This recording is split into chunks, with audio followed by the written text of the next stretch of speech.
تو جیسے نیکیوں کا بدلہ دنیا کے اندر بھی ملتا ہے اور بدی اور گناہ کی سزا دنیا کے اندر بھی ہوتی ہے، لیکن نیکی کا پورا بدلہ آخرت میں،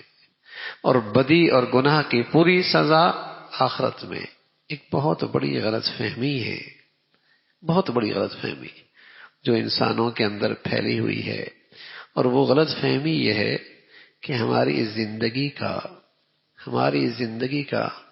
ہمارے اعمال سے کوئی تعلق نہیں۔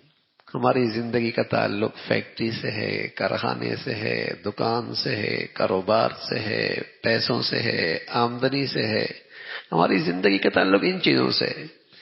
ہمارے اعمال سے ہماری زندگی کا کوئی تعلق نہیں۔ نماز پڑھی نہ پڑھی، سچ بولا نہ بولا، غیبت کی نہ کی، حلال کھایا نہ کھایا، حرام کھایا، کچھ بھی کیا،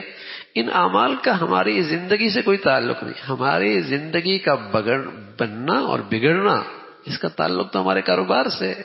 اس کا تعلق تو ہماری آمدنی سے ہے، اس کا تعلق تو ہماری فیکٹری سے ہے، اس کا تعلق تو ہماری زمینوں سے ہے، اس کا تعلق تو ہمارے ذرائع اور وسائل سے، اس کا ہمارے عمل سے کیا تعلق ہے؟ یہ بہت بڑی غلط فہمی ہے، بہت ہی بڑی غلط فہمی ہے۔ اور اس غلط فہمی کا نتیجہ یہ ہے کہ آج انسان جن چیزوں سے اپنی زندگی بنانا سمجھتا ہے اور ایمان رکھتا ہے، ان کو بڑھیا کرتا ہے، ان کو سنوارتا ہے، ان پہ محنت کرتا ہے، کیونکہ اس کا پتہ ہے کہ دکان کاروبار سے زندگی ہے، اور اس کو یہ یقین نہیں، یہ ایمان نہیں کہ میرے عمل سے بھی میری زندگی کے پر اثر انداز ہوتے ہیں یہ اعمال بھی، اس لیے اس میں توجہ بھی نہیں ہے۔ ابا کی توجہ ہے تو بیٹی کی نہیں ہے، بیٹی کی توجہ ہے تو بھائی کی نہیں ہے، بھائی کی توجہ ہے تو بیوی کی نہیں ہے، کسی کی ہے کسی کی نہیں، اس لیے کہ یہ ایمان ہی نہیں ہے کہ اس سے بھی میرے بیٹوں کی زندگی بنے گی، اس سے بھی میری بیٹیوں کی زندگی بنے گی،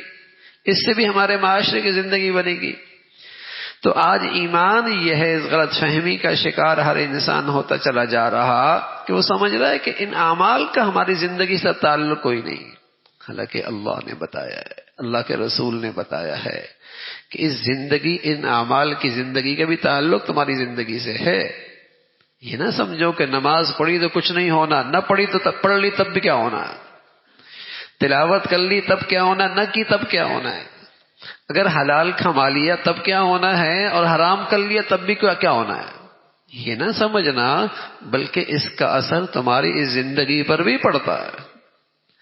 تو اللہ رب العزت نے یہ بتایا کہ دنیا کے اندر بھی حالات آتے ہیں اور ان حالات کی وجہ انسانوں کی بدعمالیاں ہوتی ہیں،